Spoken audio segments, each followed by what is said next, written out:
Paul, Stephen, congratulations. You're both one step closer to the title of Forged in Fire champion and a check for 10 grand. All that you need to do now is go home and recreate an iconic weapon from history. That weapon is the Ngombe Ngulu. Good luck, bladesmiths. We'll see you in 5 days. I want to get going. My shop is, I often refer to as a hobbit hole. This is a fire-breathing spider that will eat you alive. I make weird stuff, and this is really weird. If that doesn't lop off the head, I don't know what will. This blade is a really difficult one to shave because there's a lot of curvature. To get a blade like this to balance, I've got to do a lot of hammer work, and I've got to be really careful not to cancel out everything I do on each hammer stroke. My competition is Stephen, who's a great young smith. He doesn't have the kind of experience that I do, but none of us have any experience making a Ngombe Ngulu, so it's going to be a tough race. I'm deciding to use a leaf spring. The Ngombe used salvaged materials that already had holes or shapes cut in it and form their pieces around them. I'm going to drop a drift right down that hole and just see if I can get the hole to open up. I'm going to try to achieve good balance with this blade. It's a really unusual shape so that it feels good in the hand and that it will swing nicely. No, I'm feeling the pressure because I know that I have a lot to do today. Propane, I need to heat this sucker up. Time to heat treat. It's a really critical point in this process. There's a lot that could go wrong. If the blade's gonna fail, I will know very quickly after it's hardened.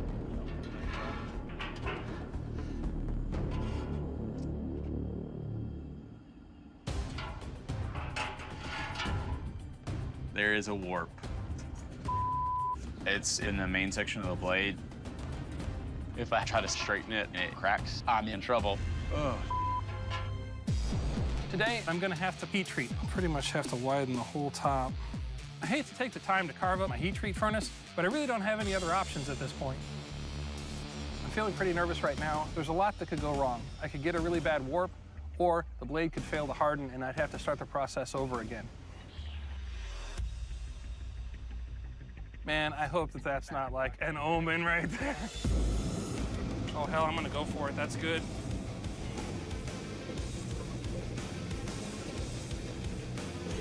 It doesn't look any worse than it did when I put it in. That is such a huge relief. Today is the day that everything has to be done. Yesterday, I was able to get all of the warp out in the temper. That was a relief. I am putting the handle on right now. I need to make sure that I don't settle for gaps and misalignment. I highly doubt I'll hit the marks that Paul will hit just because he has so much more experience with fit and finish. And so stakes are much higher. So this epoxy works very fast, and I'm becoming very aware of the closing window of time I have here to get everything assembled.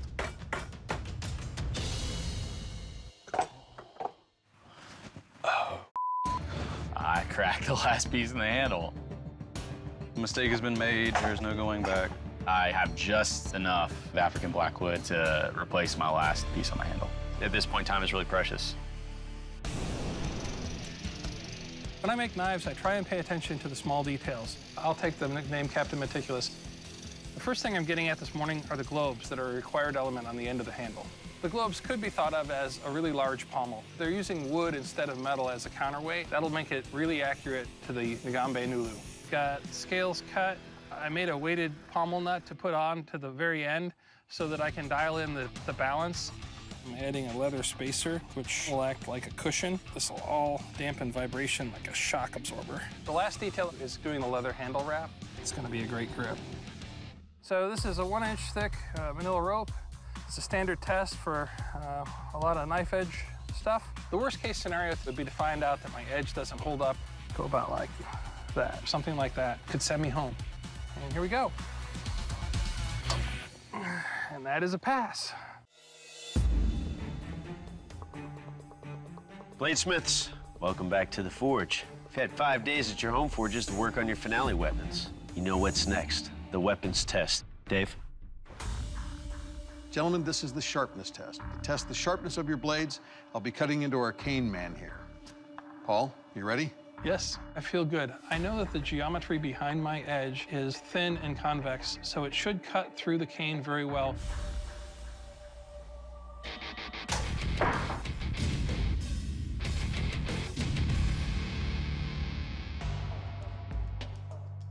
This is what I love to see come back in the third round. This feels like a weapon. It cuts like a weapon. It went right through that cane.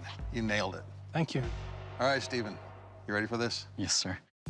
Dave is clearly excited about Paul's blade, which is great for Paul. I'm a little worried because I want to be excited on my blade too, but we'll see.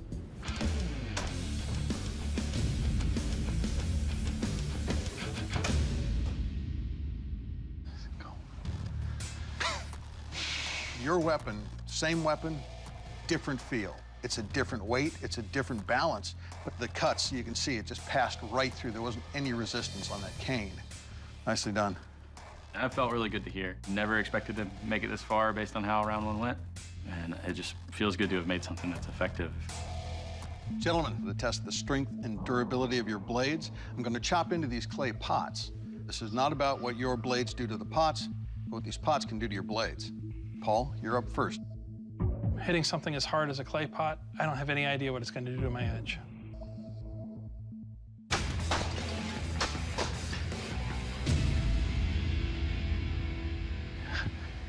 That's pretty cool.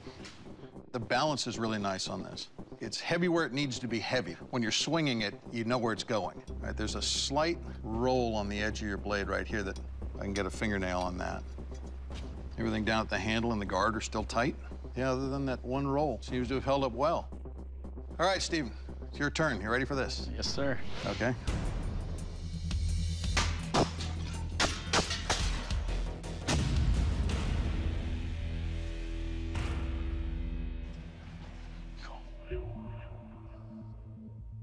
Nice and straight. I don't really see anything out of alignment. Your blade's a little bit heavier than Paul's, but it's got a good feel. It's got a good balance. The wood you've got in the handle and the extension of this handle has put the balance in a really nice place. Cool. Yeah, I can't feel any deformation on the edge. Well done. Thank you. Next up, the kill test. Doug? I know what the weapon was used for, and I'm starting to wonder pretty hardcore what we're about to do to these dummies. Bladesmiths, this is the kill test. The Ngombe Ngulu wasn't just a weapon used by tribal chiefs to show status. It was also known as the Beheading Sword of the Congo. So to see what kind of lethal damage your weapon will do, I will take your Ngombe Ngulu, and I'll deliver lethal slashes on this ballistics dummy.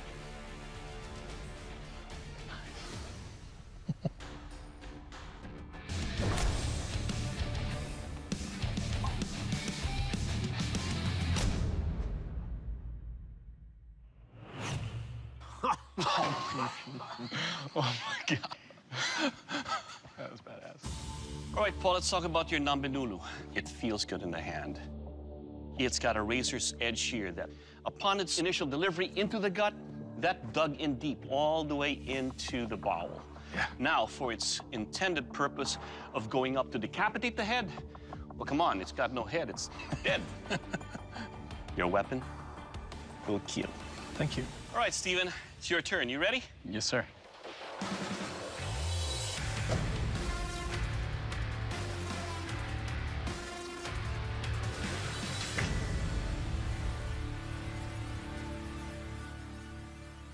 All right, Stephen, your blade is sharp.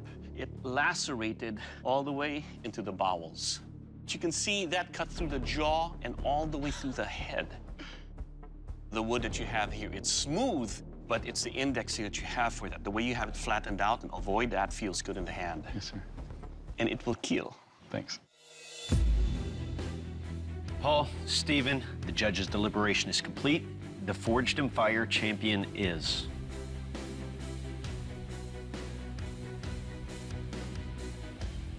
Stephen, congratulations. You are the Forged in Fire champion. Paul, thank you very much for turning in such a beautiful weapon, but now I have to ask you to surrender it, and please leave the forge.